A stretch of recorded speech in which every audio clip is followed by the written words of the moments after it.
Deus. Graças a Deus. Tá tudo bem em Ibicuí, ô Nádia?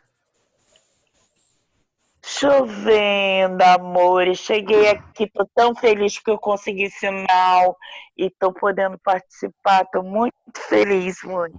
Então, vamos lá. Hoje, contando com a paciência e com a bondade infinita de vocês, eu vou fazer estudo de novo. E aí eu vou compartilhar, né, com vocês. Está todo mundo vendo? Sim. Sim. Mediunidade de parceria. Os novos caminhos da relação espiritual. Deixa eu só desligar meu WhatsApp aqui, fica fazendo pipi. Só um instantinho. Pronto.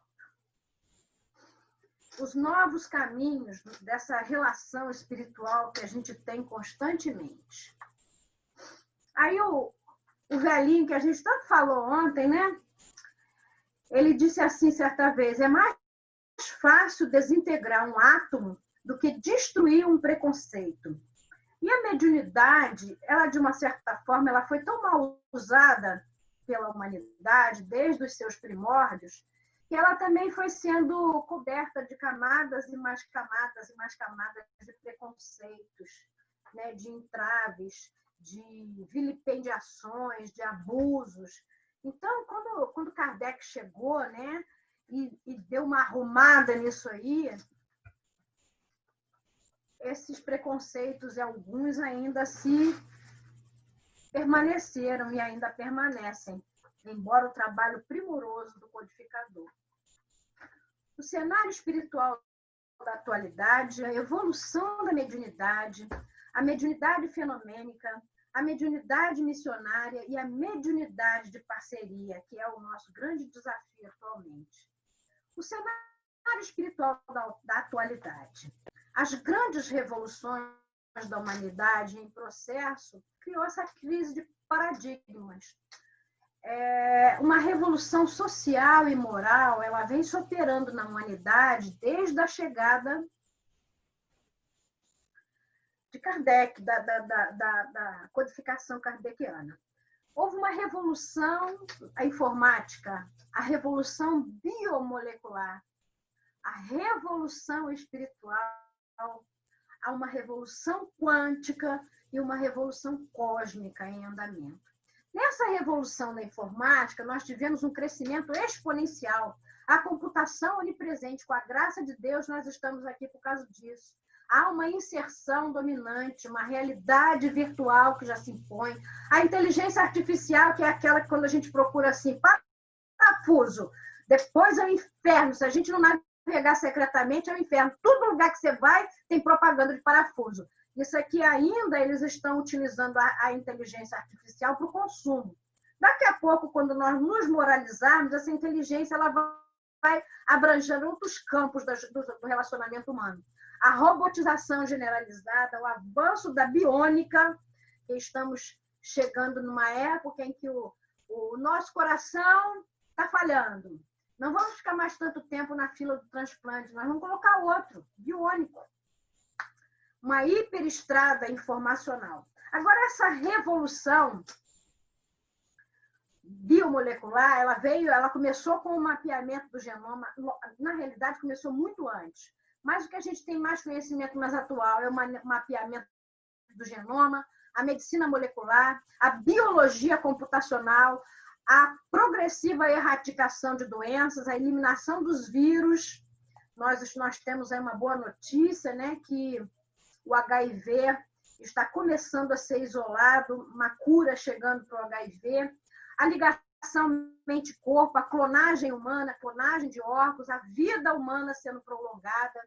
Nessa revolução espiritual, que elas estão disciplinarmente interconectadas, há um movimento de uma nova consciência, uma educação de valores espirituais. Está começando o diálogo interreligioso, um incentivo cada vez maior ao ecumenismo, uma visão holística do mundo, uma preocupação com a ética, um respeito ao pluralismo e o acesso ao conhecimento espiritual. Essa revolução quântica, ela vem falar dos sistemas microeletromecânicos, do avanço cada vez maior da nanotecnologia, das máquinas moleculares, dos supercondutores à temperatura ambiente, o desenvolvimento de novas formas de energia, o aperfeiçoamento do laser, o motor antimatéria e os foguetes de vibração nuclear. A revolução cósmica é aquela que a gente está começando, as viagens planetárias, as aparições frequentes e perceptíveis dos nossos irmãos de outros orbes, os contatos de terceiro grau, as comunicações mediúnicas com extraterrestres.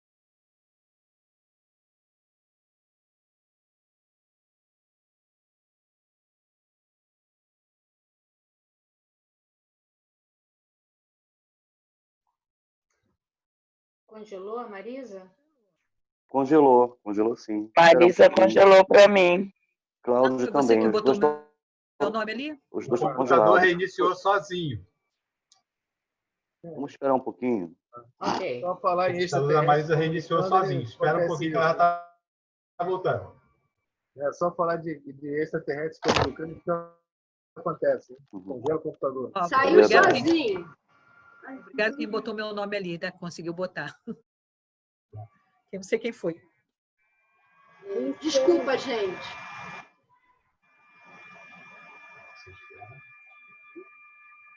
Foi o Luciano, Sônia. Ah, valeu.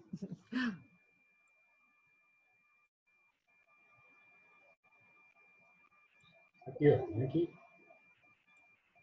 Eu não consigo passar meu nome ali. Não, porque ele não está aqui. Só se você trouxer o pendrive. Gente, espera só um pouquinho que eu estou reiniciando. Caiu tudo. Legal, já vem.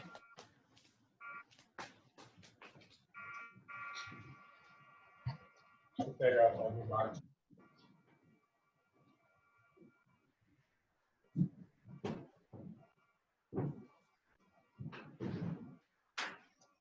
Reza, Luiz, eu acho que você tem razão, hein? Falou os amigos do lado de lá, Falou houve de comunicação interferência extraterrestre aqui. para tudo. Principalmente a mediúnica. Né? Foi no ponto. Vou começar a anotar toda vez que. Qual é o assunto quando congela, hein? Vou começar a anotar. Vai chegar a algumas conclusões interessantes. Anota aí, Nádia. Já percebeu que o Tentar Dalton deixar começa a de falar... backup aqui no meu notebook.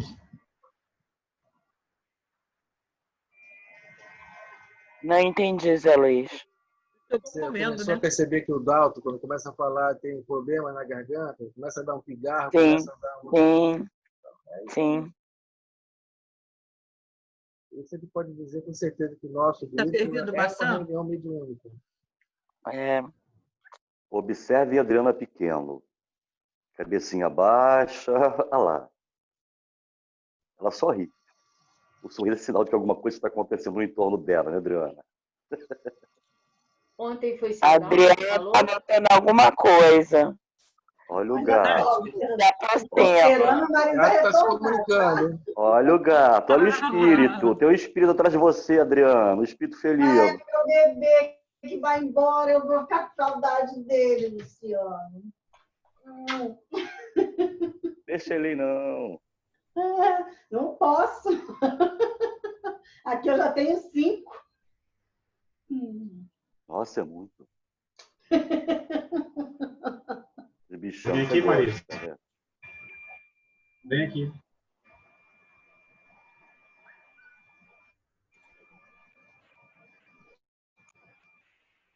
Gente, vou continuar aqui no computador do Cláudio, porque o meu está dando chilique. Nunca deu, hoje resolveu dar. Mas, enfim, Pô, você foi falar de antimatéria e comunicação extraterrestre, queria o quê? presta atenção, hein? Dá pau. Eles têm que colaborar e não atrapalhar. Estou falando bem? Tá ótimo. Muito bem. Se você abaixar a Tati, câmera... ou Luciano, como é que a gente põe a foto da gente? Tati, é contigo. Eu vou Tati pôr tem mais habilidade. eu vou colocar um print lá no grupo, tá bom? É na configurações do Zoom. Aí, Eu vou também fazer a um foto? passo a passo no grupo. Então, Aí tem mais número, tem meu nome ali. Já estou evoluindo, gente. Obrigada pela minha evolução. A Por Tati nada, está me Sônia. ajudando na evolução, gente. Tati, como é que foi o aniversário ontem, minha filha? Foi ontem, foi tudo bem, graças a Deus. Papai, mamãe, Isabela, marido, irmãos. Vamos voltar? Rolou o nosso bolo? Vamos voltar? Sim, vamos, Marisa. Vamos, Não, vamos, Marisa, vamos lá. Tá todo mundo me escutando direitinho? Deixa eu só aumentar o som. Pra mim, ok.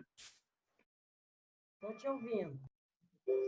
Bem, nós estamos começando, já é uma realidade, a vida interplanetária intraterrena, as comunicações mediúnicas com extraterrestre e a fraternidade galáctica dos planetas.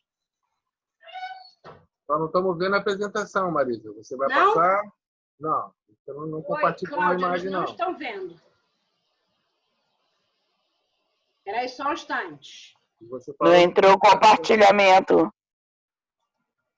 Não compartilhou. Então você parou em comunicação extraterrestre.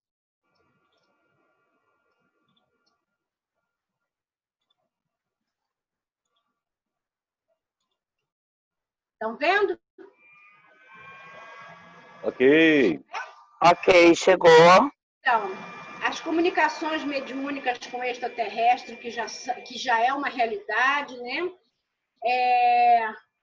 Alguma coisa já se estudando sobre a vida interplanetária, intraterrena, o intercâmbio tecnológico entre os povos de mundos diferentes e uma fraternidade galáctica do planeta. Como é que passa, Cláudia? O cenário da espiritualidade. O ápice do período de transição planetária, a ação articulada das trevas contra o progresso, através de cientistas, magos negros, dragões, legiões, o submundo espiritual. O avanço da tecnologia obsessional, aparelhos parasitas artificiais, clone, chips, aumento do atendimento de espíritos cruéis e desumanizados, processo inadiável e irreversível da regeneração planetária.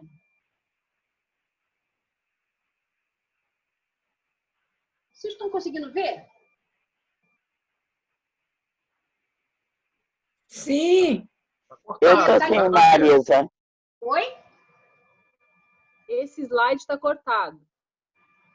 Olha, o cenário da relação espiritual é uma mentalidade engessada nas práticas mediúnicas, um excesso de disciplina e escassez de sentimento, uma ausência de humildade para novos aprendizados, há muita ainda resistência à mudança, o crescimento da síndrome das comunicações repetitivas e, muitas vezes, a gente ainda, infelizmente, está vendo o espiritismo sem espíritos na casa espírita. Então, isso aqui tem uma curva, né? Tem um gráfico, né?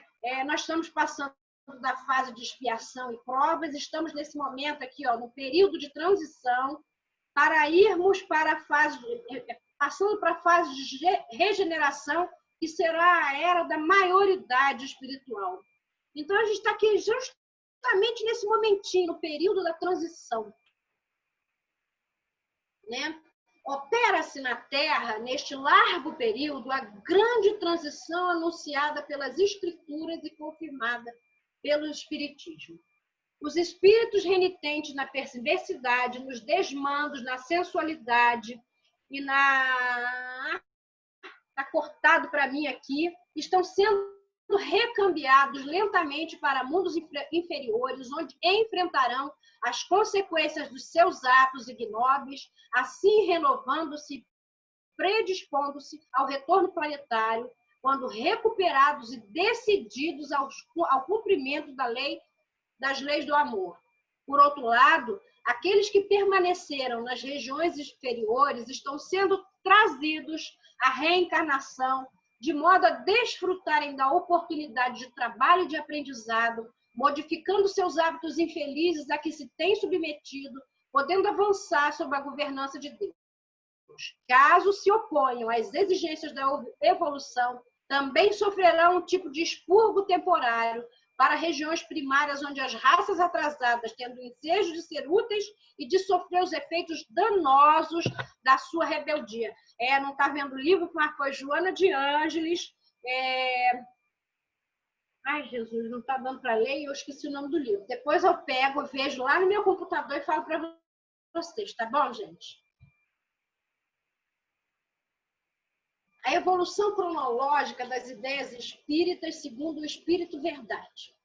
Entre 1860 e 1930, foi a era da legitimação, né, da existência dos espíritos, a legitimação da doutrina espírita. Entre 1930 e 2000, o ano 2000, era a era da difusão, onde teve a intensificação dos conhecimentos dentro de um crescimento ordenado e defensivo na elaboração de um perfil psicológico, filosófico da doutrina espírita. Nós estamos entrando nessa era da maioridade, que mais ou menos eles estimam até 2070, que é a introdução dos princípios espíritas como alavanca de transformações sociais e humanas, influenciando, então, a cultura, as artes, a ciência, as leis, a filosofia e a religião. Nós tivemos aqui no nosso grupo um avatar nesse campo, por exemplo, na medicina, que eu considero o Dr. Paulo César Frutuoso aquele que está abrindo o portão da medicina para que a medicina encare a vida espiritual e comece a praticar uma nova medicina, a medicina espiritual. Isso é muito bacana da gente ver, porque nós estamos presenciando esse momento de transição. Já pararam para pensar que privilégio é esse? A gente está vendo se operar essa transformação? Somente para se entender o conceito de maioridade entre aqueles que já decidiram pôr a mão na charrua do serviço ativo, levantar-se-á, no mínimo, uma década de comprometimento sacrificial. Antes disso, devido à extensão da proposta, abdiquemos de qualquer interpretação definitiva ou razoavelmente aceita pelo consenso. Foi a Maria Modesto Cravo que escreveu isso através da mediunidade do Vanderlei Oliveira. Também não lembro o nome do livro, que, como eu vou te dizer, esse estudo aí, ele estava no meu pendrive esquecido, que eu quase não uso, tá? Faz muito tempo que eu fiz isso. Mas ele é atual, então por isso que ontem mesmo a gente estava falando sobre o perfil da mediunidade. Eu achei legal a gente falar disso hoje. Presta atenção que, para entender esse conceito de maioridade, para que a gente chegue nessa maioridade espiritual, a Maria Modesta está falando que pelo menos uma década, cada um de nós, vai passar por uma década de comprometimento sacrificial. E nós estamos no sacrifício, né, gente? Porque aturar essa massa de ignorância, sem nos revoltarmos, sem revidarmos, sem querermos bater, soltar o leão, a onça, o lobo, entender que é mais ignorância e fragilidade do que perversidade dessas criaturas, é um sacrifício. É ou não é um sacrifício para o nosso orgulho, para o nosso egoísmo? A gente está nessa década, pelo menos muito de nós, a gente já está entendendo que o sacrifício tem que vir do nosso sentimento, da nossa vontade forte de permanecer com Cristo. Essa era da maioridade, ela vai ser caracterizada pela vivência do amor, pela renovação das atitudes, por um combate incessante ao orgulho, pela promoção das casas espíritas em escolas do espírito e de amor. Promoção, porque até agora a gente está se dedicando a conhecer a doutrina, mas ainda não somos escolas de amor. Porque ainda ainda não vivenciamos esse amor plenamente dentro das nossas casas. Vai ser uma disseminação da cultura da alteridade, uma formação de rede de intercâmbios, a estruturação de entidades específicas, uma reciclagem dos métodos a serem usados de aprendizagem, os métodos de como fazer a caridade sem ser... sem fazer com que a caridade seja apenas uma muleta, entendeu? As casas espíritas vão ter que se adequar a ensinar a pescar. Muitos já fazem isso. A Casa do Caminho faz isso. Quando aquelas pessoas são abraçadas pela Casa do Caminho, elas não são abraçadas com a cesta básica, a caridade de distribuição. Elas aprendem profissões, elas aprendem evangelho, elas se transformam como seres, como cidadãos e como seres espirituais. Tem a Casa de Amparo à Mulher em Maringá. Eu cito com maior orgulho essa entidade, porque eu sou uma das colaboradoras desta casa de um modo bem humilde, mas eu sou uma trabalhadora desta casa no sentido de que a gente faz esse trabalho de promoção da mulher para que ela não pratique o aborto. Mas a Casa da Mulher de Maringá, ela acolhe as mulheres para não fazerem aborto. Ela simplesmente não chega e fala: o aborto é pecado, o aborto é contra a lei de Deus, o aborto é um crime. Ela sempre fala assim para a mulher: olha, não aborte seu filho. Isso realmente é um crime diante das leis de Deus e aqui no Brasil das leis dos homens. Mas se você tiver seu filho, se você não tiver condição, você vai ser amplamente amparada por nós. E são amparadas. Amparadas com enxoval, com apoio psicológico, apoio médico e até com alojamento, se essa criatura estiver em risco social por causa da sua maternidade. Isso é acolhimento, entendeu?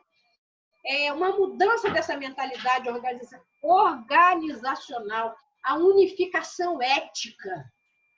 O que é uma unificação ética? É um modo do Cristo de se portar diante do outro.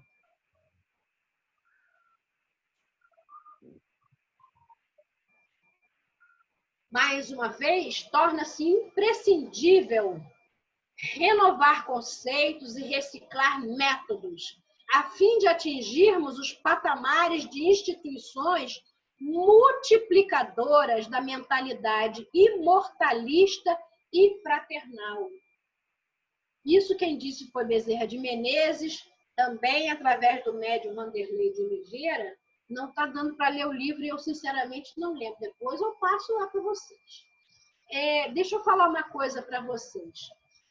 Eu já fui a casas espíritas fazer estudos em que as pessoas, antes de começar o estudo, falando uma com as outras fraternalmente, e a criatura que estava presidindo a mesa tem um sininho, e que ela batia esse sininho com uma irritação cada vez crescente. Estava faltando 10, 15 minutos para começar. E ela falava assim: fiquem quietos, não se pode falar aqui dentro. O estudo era meu e eu fiquei apavorada com aquilo.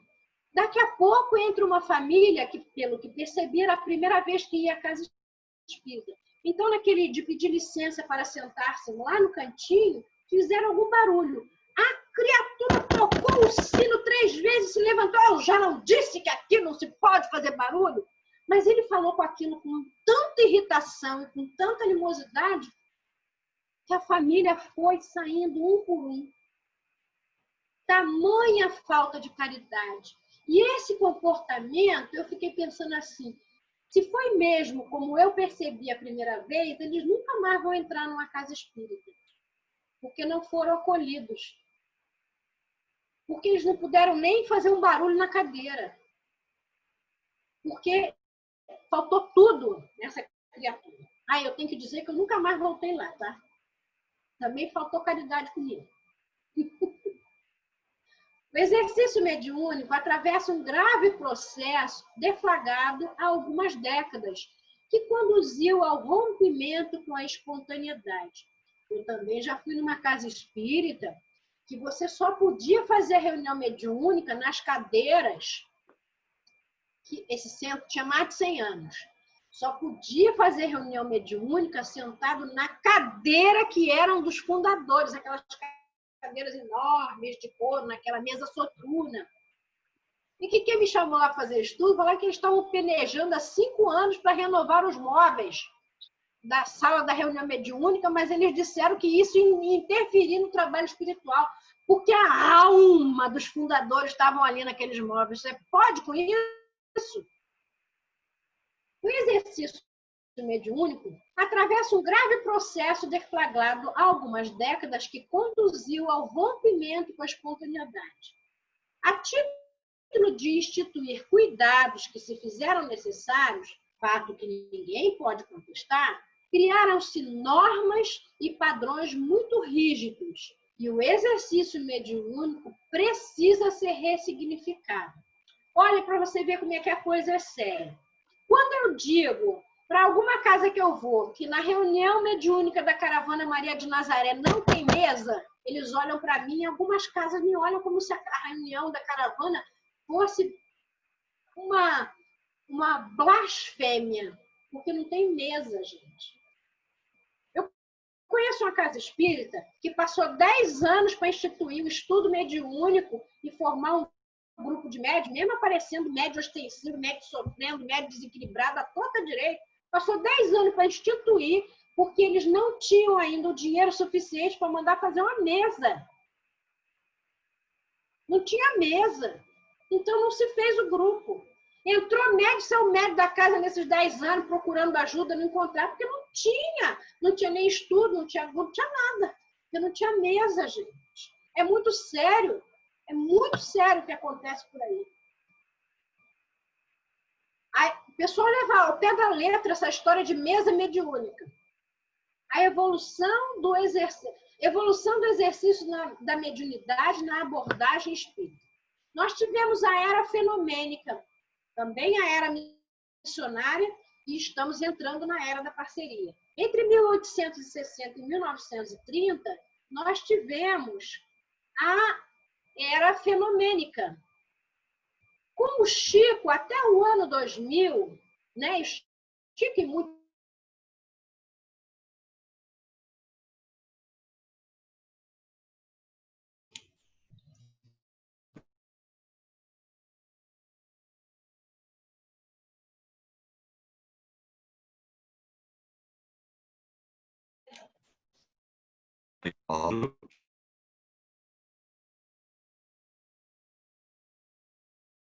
vão ser difícil, gente. Vai dar tudo certo. A mediunidade fenomênica.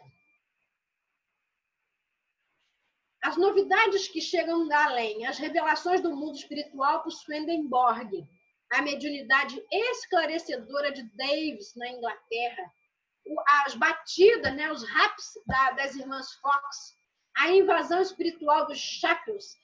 Aqui embaixo não deu para ver, gente. Está dando para ver nesse computador aqui, não. Eu vi. A sistematização do pensamento espírita por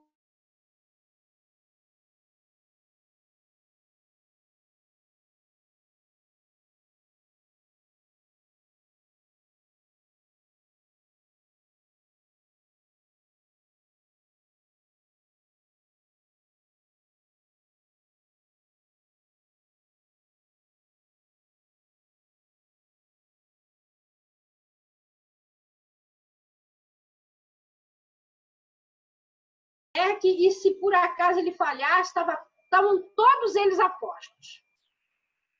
A mediunidade missionária. O deslocamento de da geração de conteúdo. O Chico, a Dona Ivone do Amaral Pereira, o Divaldo. Em decorrência de 2 grandes guerras mundiais, com foco na Europa, o projeto de geração de conteúdo e divulgação do espiritismo foi transferido especialmente para o Brasil. A fenomenologia mediúnica, sobretudo no Brasil, alcança níveis... Espera aí um pouquinho. de grande notoriedade em virtude da reencarnação de notáveis. A família Prado, a Ana Prado, o Mirabelli na Itália, o Peixotinho aqui no Brasil. Os avanços e recuos nas relações com os espíritos. Nós passamos pela fase do espetáculo, pela fase da privacidade, não se falava nada.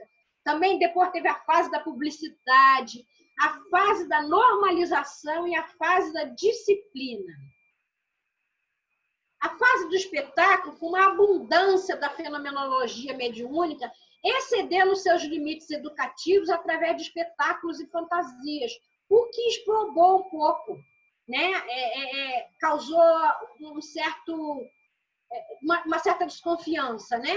A fase da privacidade foram a adoção de medidas cautelares para um exercício seguro e produtivo em razão dos abusos, reuniões com maior privacidade, a desvinculação com os demais grupos do centro espírita, as reuniões passaram a ser privadas, mas também, em contrapartida, teve um estímulo à vaidade, a época do espiritismo de vivos. Marisa? Oi? Deixa eu só te dar uma dica bem rapidinho, desculpa interromper. Do lado do lado, você está me ouvindo? Tô. Não tem um menuzinho aí nessa telinha que você está puxando? Clica uma vezinha aí. Agora você vai enxergar tudo. Obrigada, que o problema era de BIOS. A besta operando o sistema. O Tati, do lado direito, esse quadradinho, ela não amplia essa página, não? Abaixo do cursor. Aí, isso. Faz um teste. Ampliei. Não, deu no mesmo.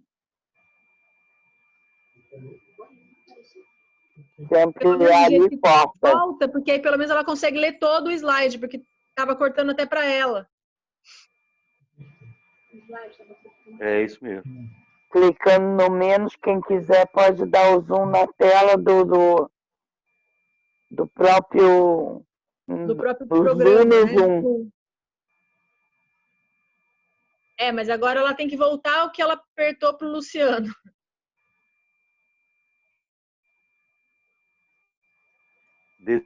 Deseja expandir a tela. Agora vai com o scroll, Marisa, vai subindo. Vai subindo que você pega a tela toda, eu acho.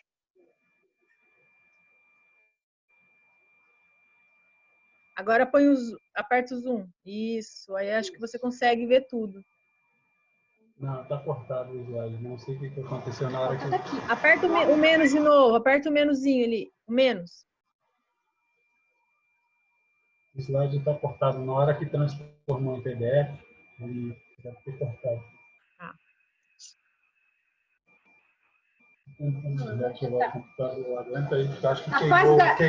A fase da disciplina, avanço do purismo doutrinário, medidas disciplinares, institucionalizam o intercâmbio mediúnico. Então, teve uma ênfase no medo. Isso não pode. Preciosismo em vez de prudência. Ascendência ao socorro dos espíritos sofredores. Divisão dos níveis de médiuns. A mediunidade de parceria. Olha, gente, eu estou com vontade de chorar. Não está aparecendo nada. Estamos agora adentrando um terceiro tempo. Em pleno amanhecer do novo milênio, está nascendo a era da mediunidade da parceria, a qual as expressões fenomênicas e missionárias serão mera consequência, e na qual o preparo e a experiência adquirida nas correntes da evangelização de si mesmo serão o canal apropriado para os serviços específicos desta modalidade, conforme as demandas infindáveis de nossas fileiras espíritas. Dessa forma, os médiuns saem da posição de meros instrumentos do além para a posição de servidores conscientes e participativos do intercâmbio entre dois mundos. Nem dependência, nem acomodação, nem receio e preciosismo. Parceria, eis a proposta. No século XX, Os espíritos procuraram os homens. Agora os homens deverão ser os parceiros dos espíritos. Basta buscar-lhes para a vivência de uma relação mais consciência e educativa. Telefone, tilinta daqui para lá.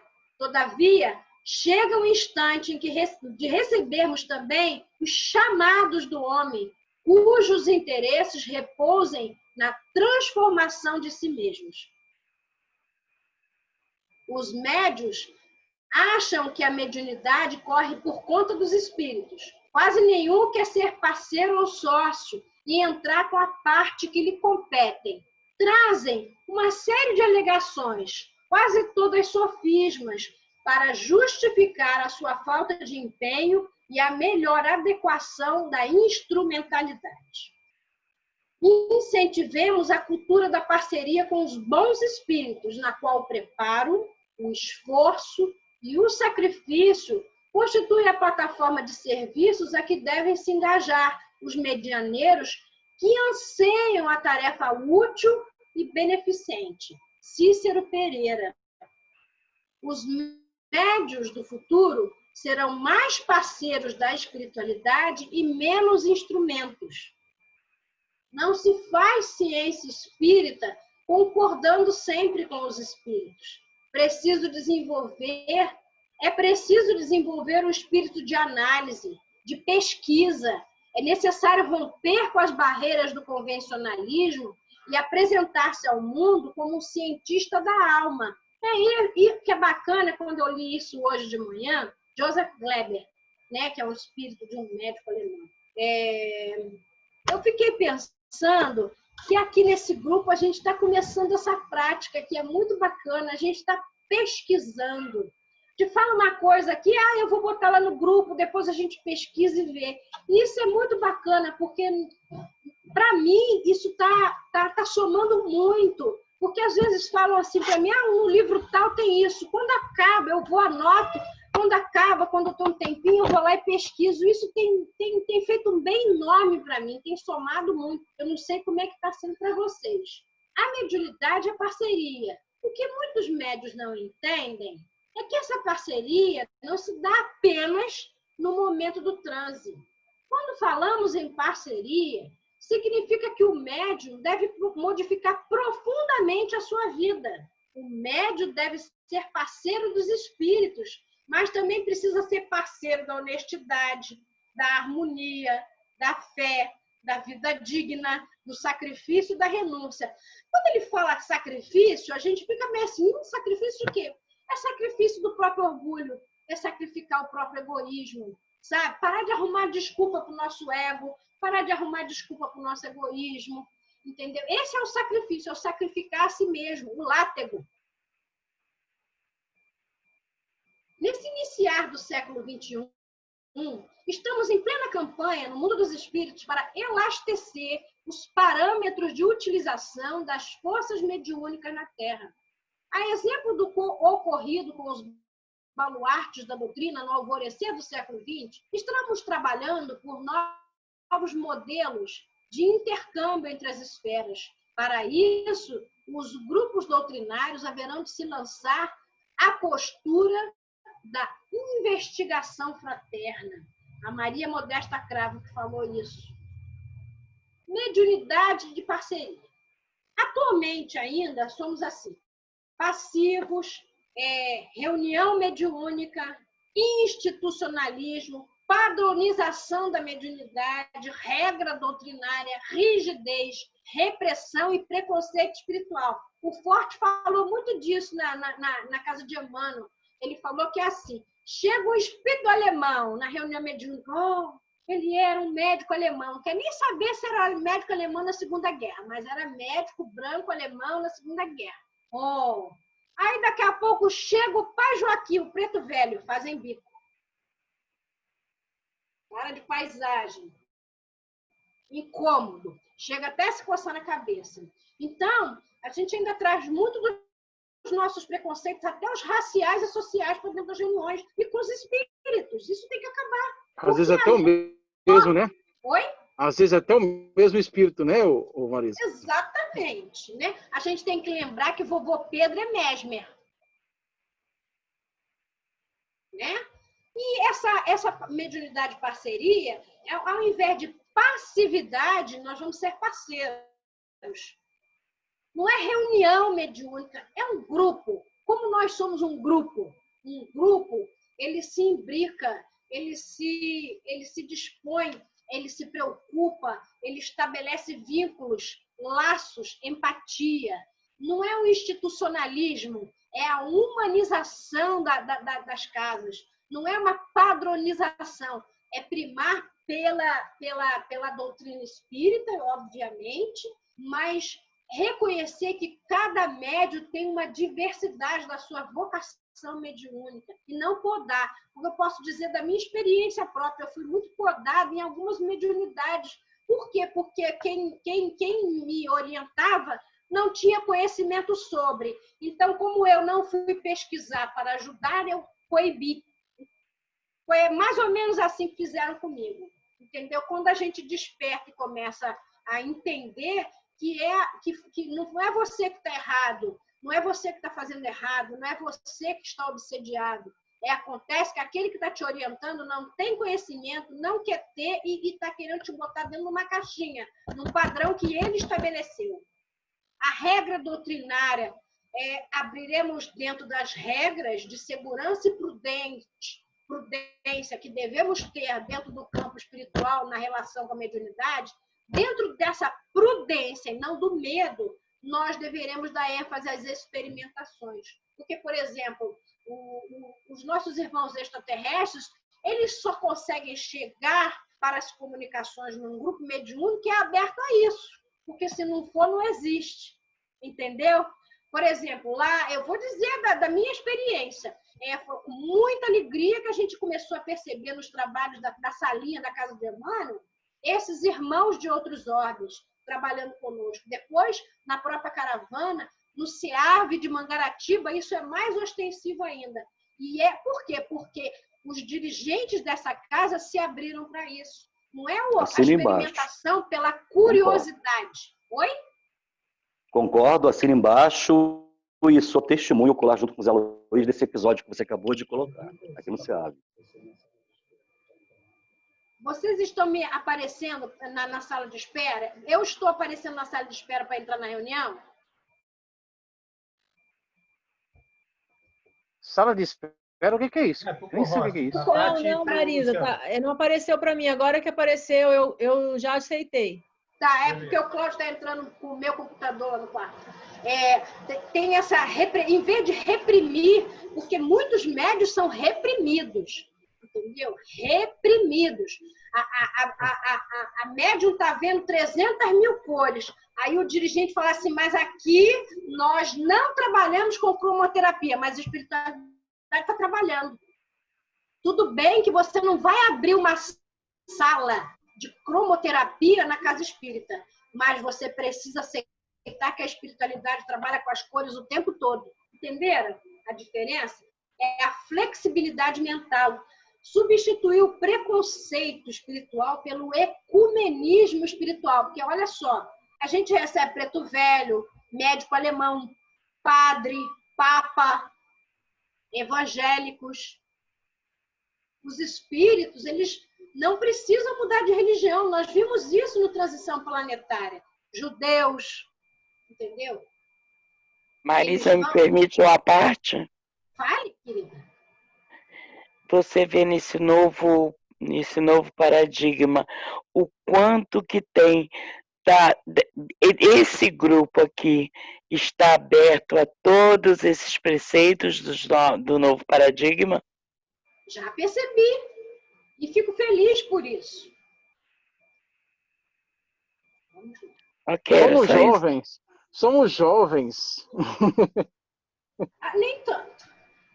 A mediunidade de parceria é uma construção conjunta do corpo mediúnico, do produto mediúnico, a criação de grupos mediúnicos, essa humanização das práticas, a busca da vocação fenomênica, coragem para experimentar. Porque, olha só, por exemplo, se aparece numa casa espírita tradicional, aquela fechadinha, um médium de psicometria, o que eles fazem com esse médium? Não, aqui a gente não trabalha com essa mediunidade. E poda. poda. Ou então é obsessor, né, Marisa? Ou é obsessor. Essa flexibilidade mental. Sabe o que eu acho muito válido? Quando eu fazia faculdade, a minha última faculdade foi de pedagogia, eu fiz um curso da UF experimental. Nós não tínhamos provas. A cada 2 meses, nós nos reuníamos com uma banca interdisciplinar, ou seja, com todos os professores de todas as disciplinas do semestre, e nós apresentávamos para os professores em grupo ou individualmente, a livre escolha, tudo aquilo que a gente tinha aprendido com todos eles. Nós nos expunhamos, nós falávamos para a turma e para os professores, ou falávamos em grupos, e esse exercício nos permitiu nos autoavaliar, porque nós nos autoavaliávamos. E essa autoavaliação, ela é muito importante dentro de um grupo mediúnico. Na maioria das vezes, aquele espaço que eles abrem depois da reunião, eles abrem só para falar do que aconteceu, mas não abrem para fazer uma autoavaliação do trabalho do grupo. Isso é coisa muito rara, muito difícil de se ver.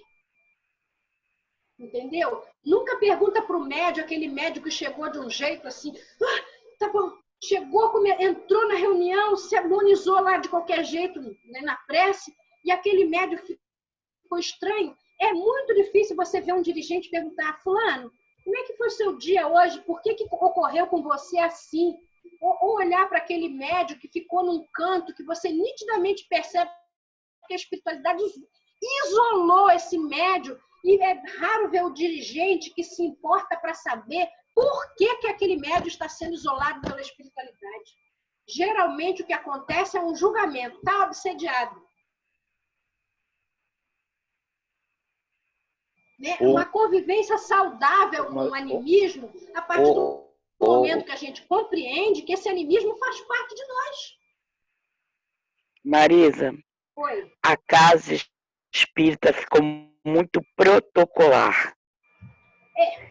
Existe na maioria das casas espíritas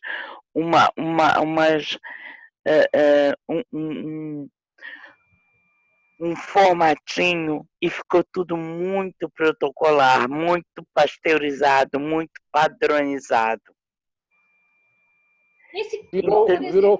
Virou quase entidade pública cheia de burocracia, meu cara. É isso. Exatamente. Aí as pessoas compartilhamento espiritual. O que é isso? Compartilhamento espiritual. Presta atenção, por exemplo, eu vou dar um exemplo do que aconteceu. Como eu sempre fui para a Casa de Emmanuel, e a Casa de Emmanuel fica lá na Zona Sul, eu pouco conhecia o movimento espírita aqui de Campo Grande. Há 3 anos atrás é que fui convidada pelo seu João Maceió e nós começamos o trabalho de coordenação da Gênese na casa dele. Aí ele me pescou. E nesses 3 anos de convivência com o Maceió, nós fomos descobrindo que aqui em Campo Grande, diversas casas espíritas estavam passando por um sério problema de debandada ampla, geral e irrestrita das reuniões mediúnicas. Existem mais de 8 casas espíritas em Campo Grande que fecharam seus grupos mediúnicos. Aí eu perguntei assim para o Maceió, vocês já fizeram uma reunião para... juntou todas essas casas, fizeram uma reunião para discutirem por que vocês estão sendo atacados, porque isso é nitidamente um ataque espiritual. Não fizemos. Você está entendendo? É muito mais fácil derrubar uma casa espírita se ela vive isolada das outras. Marisa, daí a importância de se ler e estudar uma obra chamada Aconteceu na Casa Espírita. Exatamente. Você já deve ter lido. Ela retrata justamente essa debandada que está acontecendo e nós sabemos muito bem que é por influência da espiritualidade menor que estão fragilizando ainda mais as fragilidades já trazidas pelos próprios trabalhadores, mexendo com o ego, com a vaidade, com o orgulho, ou seja, há um ataque claro e perceptível. Se você expande a sua sensibilidade, você atinge esse grupo. Esse grupo que desarticula todas as casas espíritas. Porque vai mexer com o quê? Justamente com o que o ego tem de mais frágil. O ego. E aí acontece o seguinte, Exatamente isso. Então, olha, eu tenho visto, gente, o Maceió, no alto dos seus 86 anos, ele ia de casa espírita em casa espírita. Toda semana ele vai para os grupos mediúnicos. Agora não, durante a pandemia, ele está lá tentando, coitado, porque ele não tem intimidade com a internet, então, né, a gente está tentando colocar ele no circuito. Mas ele ia toda semana, uma vez por semana, em cada casa espírita, dessas casas que eu citei, reunir, falar, exortar, ensinar, para que as pessoas acordem, para que os dirigentes acordem, né? A cooperação para o intercâmbio de experiências, que é exatamente isso que o Marcelo está fazendo, intercâmbio de experiência. O que ele falou, a maior parte dessas casas que está acontecendo isso, eu ajudei a fundar.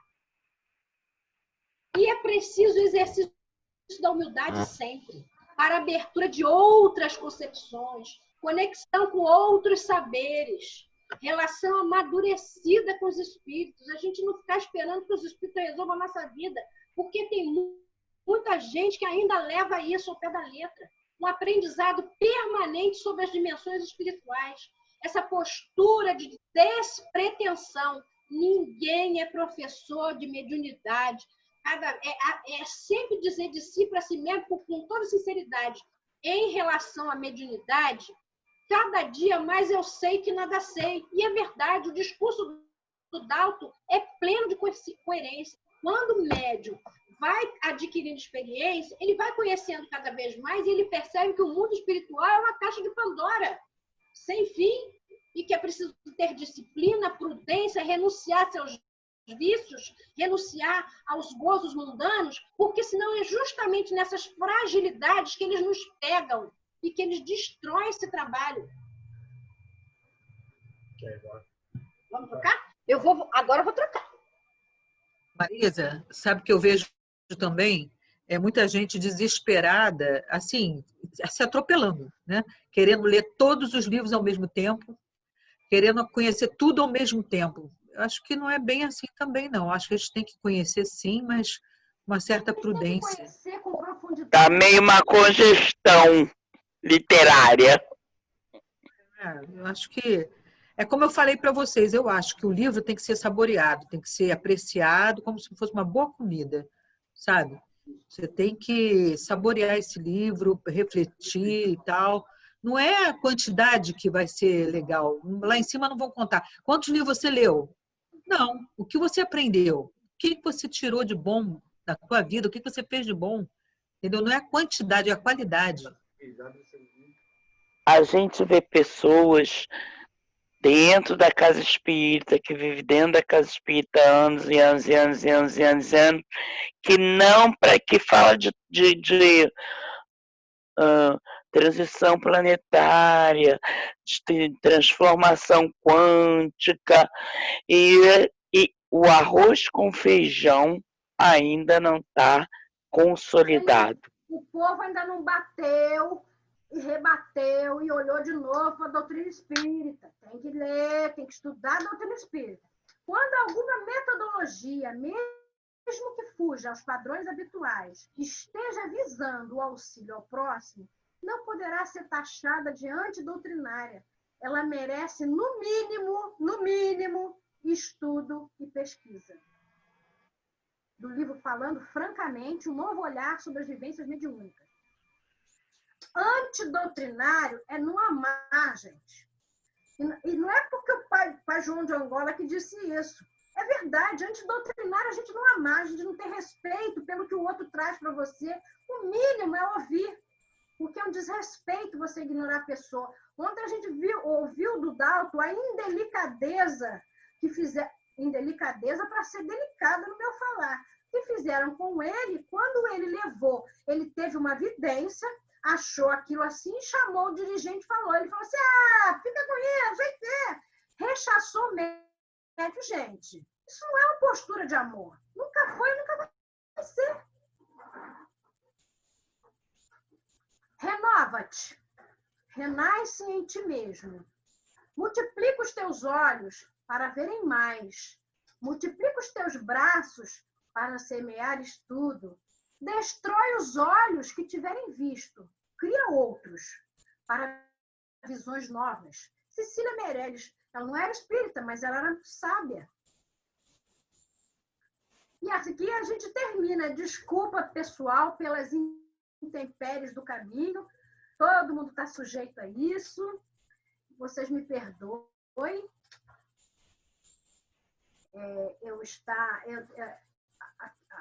Foi uma coisa aquém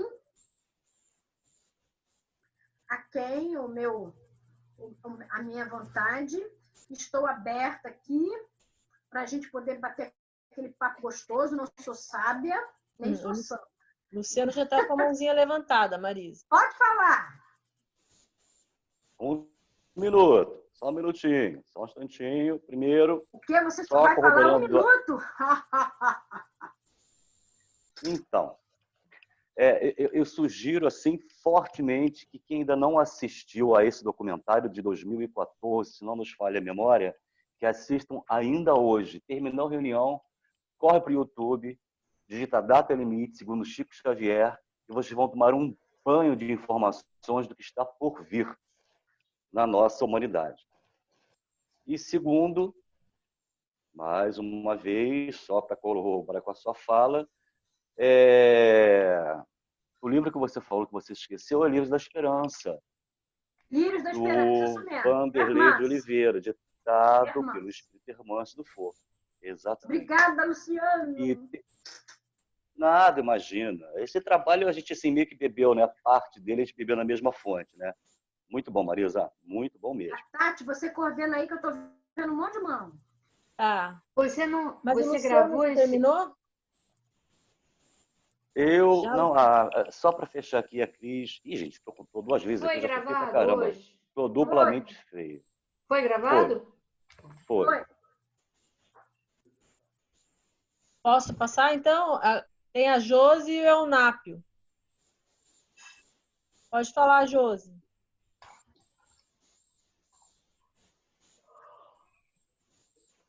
Pode falar, Josi. Pronto. Marisa, você me fez relembrar um sonho. Quando eu comecei a estudar, ler o livro Transição Planetária, onde as pessoas estavam resgatando, né, os espíritos estavam voltando repentinamente, com as condições, assim. E ali tinha de todas as religiões. E o que eu achei interessante foi exatamente o que você colocou, que os amigos espirituais que vinham recebê-los, se eram católicos, eles vinham como padre ou como freiras, que assim facilitava, né, o resgate, eles aceitavam melhor essa ajuda. Né? E eu achei muito legal que depois a gente continua estudando no sonho. E eu sonhei, né, que eu ia para um determinado lugar, que lá eu estava só observando o trabalho, né, deles. E foi uma coisa realmente que me chamou a atenção, que nesse lugar os espíritos trabalhadores estavam ali recebendo exatamente as pessoas que estavam, os espíritos que estavam voltando, os que eram, e era separado por, não era separado assim, por exemplo, se era católico, vinha uma freira para ajudá-los, né? Se era evangélicos, vinham pastores, assim. Não quer dizer que o espírito que veio socorrer seria, mas que aparecia para eles como assim, como eles viam assim, né? Como padres e como de acordo com a sua religião.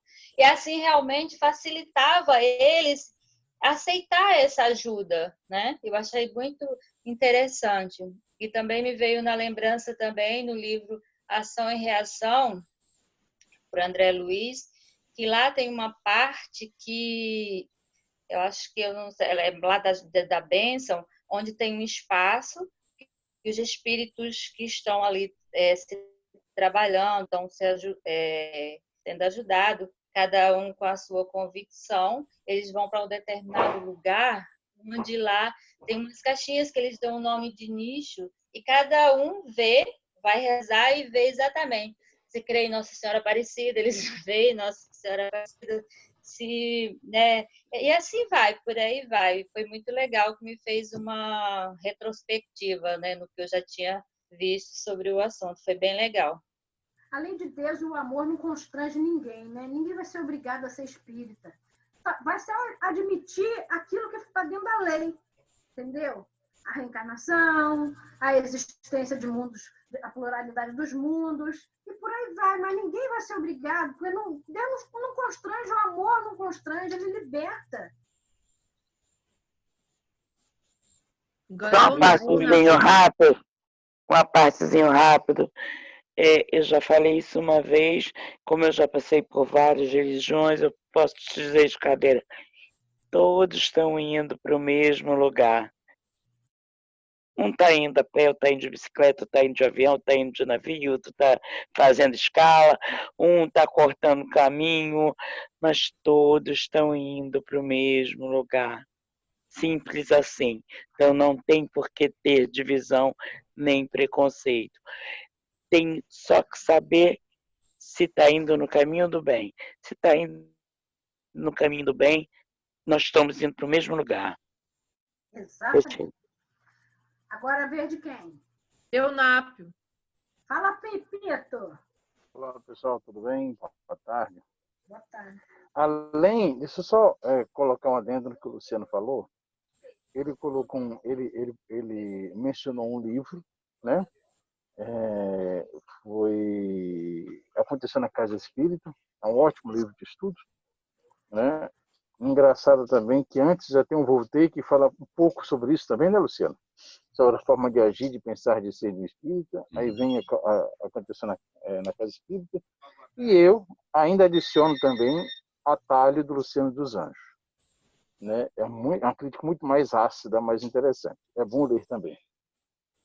E o Luciano acabou de falar também sobre a data limite, e eu já vi a data limite, é muito bom, né? Inclusive indiquei para os amigos meus no exterior e pedi para eles verem a transcrição em inglês, que eu consigo pelo YouTube ver a transcrição em inglês. E além desse, tem outro muito bom que foi lançado agora, no fim do ano para 2020, que é o Despertar, né? Que é um tipo de continuação da data limite. Despertar. Já viram também, Luciano? Muito bom. Despertar é o mesmo diretor, tá? Juliano Posati.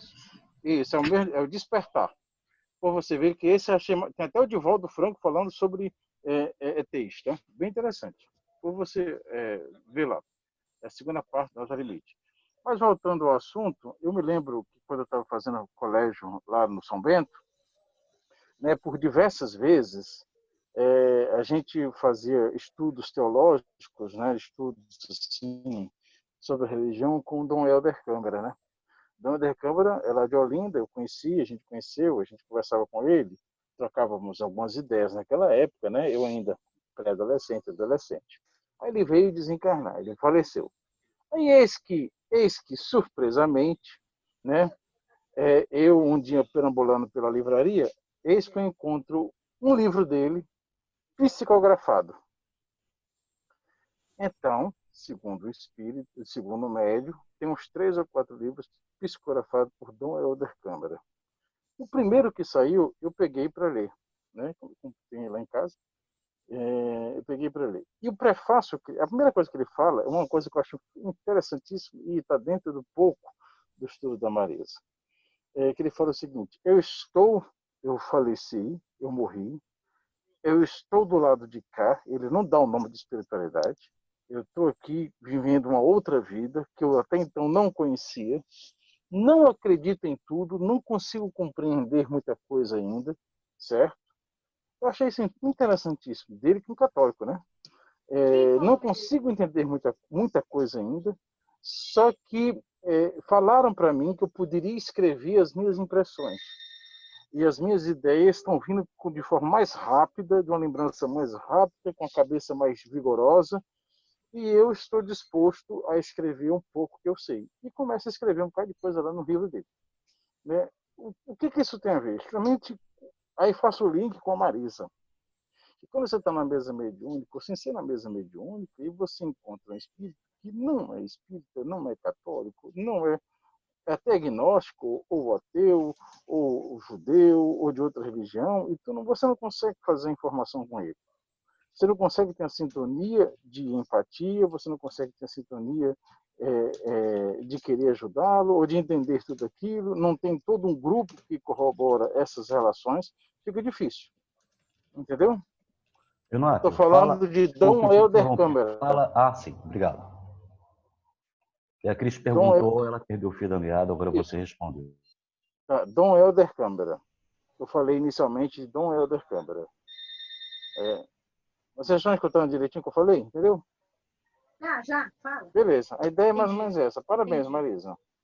Obrigada. Quem quer falar mais? Adriana quer falar. Adriana. Fala, Adriana. Oi.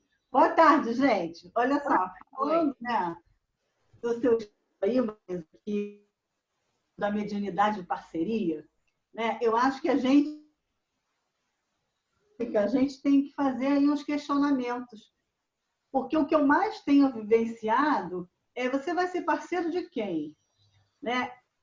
Uma coisa que eu vivencio muito nas mesas mediúnicas é a pressa do médium. Eu vejo médium chegando na casa espírita dizendo assim, olha, eu só posso ficar aqui até às 8, eu só posso ficar até às 9. E isso não é só o médico que trabalha, não. Todos os trabalhadores das casas espíritas, eu acho que está faltando um pouco de dedicação. E aí, se você vai ser parceiro, se você é médium parceiro, que espírito é esse que vai conectar para trabalhar e ser seu parceiro? Se você está sempre com pressa, você nunca tem tempo para se dedicar ao seu verdadeiro trabalho mediúnico. Ou se você vai cuidar das criancinhas ou dos idosos, ou vai fazer as suas bolsas lá. Ainda assim, para a gente ter uma parceria, a gente precisa de dedicação. Sim, aquele Klaus Berger, ele falou isso, que é preciso sacrifício, pessoal. E muitos não estão dispostos, não. Né? Eu acho que a gente tem que começar a analisar isso. Eu vou ser parceiro de quem? O que eu estou doando de mim para um bom espírito se conectar comigo e ser realmente o meu parceiro? Acho que é isso que fica para pensar.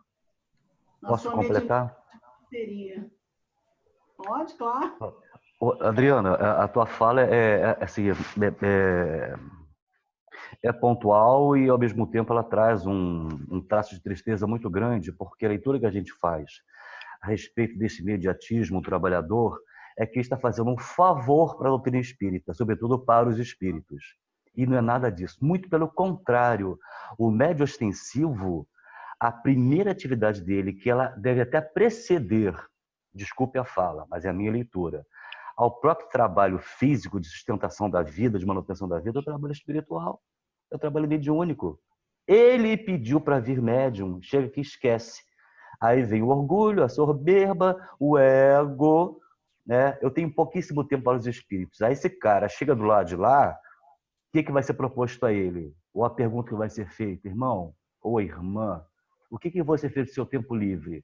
Você estava no shopping ou estava auxiliando os espíritos sofredores, pedindo amparo que você seria a plataforma e você negligenciou?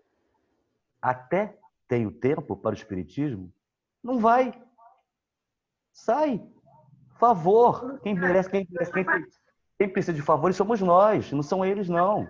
De reunião mediúnica, que a reunião estava às 8 horas da noite, às 20 horas, o médium chega 10 para as 8, com uma Coca-Cola e um hambúrguer na mão, se senta na roda onde os médios estão reunindo e continua comendo o seu hambúrguer e tomando Coca-Cola enquanto balbucia uma prece entre uma mordida e outra. Ou seja, desequilibra completamente o trabalho mediúnico. É verdade, não é, dona Marisa? Um pensamento com menor vibração, quem está na mesa, a mesa inclina. Nós já vimos isso. Imagina tomando Coca-Cola, comendo carne durante um trabalho de socorro espiritual. Eu já vi isso, entendeu? Posso fazer só um contraponto? Médium é médium 24 horas. Não é o trabalho na casa espírita. E se ele tem um tempo eu estou fazendo só a provocação. Estou lançando uma ideia em cima do que a Adriana Pequeno falou. Médium é médium 24 horas. Isso é fato. Se a pessoa tem um tempo restrito para estar dentro de um trabalho mediúnico, dentro de uma casa espírita, que esteja dedicado, seja 10 minutos, 20 minutos, 15 minutos, seja quanto for. A gente tem que pensar que a gente vive uma vida de relação, e médium é médium 24 horas. Na vida de relação, na vida familiar, na vida do centro espírita e no trabalho espírita também. Mas a gente percebe, Nádia, que nesse momento, que é o institucionalizado da reunião mediúnica, mesmo tendo o momento institucionalizado, ainda assim muitos médios estão chegando, porque para mim, desculpa, é um desserviço, entendeu? Se portando desta maneira. Não aprendeu feijão com arroz, Marisa. Quer falar de transição planetária, quer falar disso, falar daquilo, e ainda não vivencia o arroz com feijão. Ora. Marisa e Adriana, se eles chegam assim, dentro de 1 hora e 2 horas, né, Adriana? Que está reservado, imagina as 22, as 20 e poucas horas depois. Imagine. É verdade. Eu acho até que a Nádia não leu o que eu coloquei para o grupo para todos lerem. Ela foi tão um pouco redundante. Mas deixei lá escrito e todos devem ter lido. Médium, respondendo inclusive a uma fala da Josi. Médium é médium 24 horas. E sempre falo isso com muita recorrência. No trânsito, na fila do banco, na esquina do semáforo, no mercado. Que é essa rotina diária que vai ser resumida durante o trabalho mediúnico. A postura cristã que ele desenvolve ao longo do dia é que vai estabelecer a qualidade do que ele vai colocar à disposição dos espíritos. Tá? Eu não lembro o livro que eu li, Luciano, mas eu li certa vez um livro, não lembro o nome, que os espíritos estavam querendo infelicitar a vida de alguém. E eles não estavam conseguindo. E aí eles falaram assim, a gente precisa pegar um médium desequilibrado que eles queriam atropelar o cara, queriam matar o cara, acabar com a reencarnação dele. Aí o que eles fizeram? Eles pegaram um médium, um motorista médium, que a gente é médium 24 horas, e eles começaram a infernizar a vida do cara, e o cara começou a alimentar, falando palavrão no trânsito, sabe, xingando, mão para fora, a cena, aquela coisa. Agora, é esse que a gente quer. E eles estavam numa imediação, mais ou menos, perto de onde o cara estava. Eles pegaram, eles atropelaram, eles usaram essa pessoa para atropelar e atropelar a pessoa, entendeu? Então, isso é só rapidamente para a gente ilustrar que no trânsito, então, pelo amor de Deus, a quem a gente está servindo? Porque quando a gente levanta de manhã, que a gente já deve ter o hábito de fazer a prece, que é o feijão com arroz, a gente tem que decidir de manhã a quem a gente está servindo. Entendeu? E pautar o resto do dia por isso. Nem sempre a gente está servindo a Jesus, porque nós somos falhos ainda. Mas se a gente já tem esse comprometimento, eu vou dizer que hoje, como disse na lição do Emmanuel hoje eu sou um pouco menos imprudente do que fui ontem. E é de grão em grão que a galinha vai enchendo papo. Todos os dias, nessa mesma disciplina que a gente precisa se impor, a disciplina do feijão com arroz, me colocar em prece, decidir a quem eu estou servindo nesse dia que está começando, me colocar à disposição de receber boas coisas, porque pode ser que em algum momento do meu dia eu vá dar aso ao lado escuro da força, mas com certeza eu imediatamente já vou ter os instrumentos psicológicos, emocionais e espirituais para reprimir a mim mesma. Quando eu perceber que eu dei aso, que eu dei espaço para o outro lado. Por quê? Porque eu já me coloquei de manhã à disposição do Senhor Jesus. E quando eu já tenho condição, né, eu já tenho um instrumental para me reprimir quando eu abrir a porta para outra coisa. Entender? Então, esse sacrifício de si mesmo que ele fala, que é necessário para que a gente estabeleça essa mediunidade de parceria. Quando a gente respira fundo para dar uma resposta atravessada para o companheiro ou para a companheira.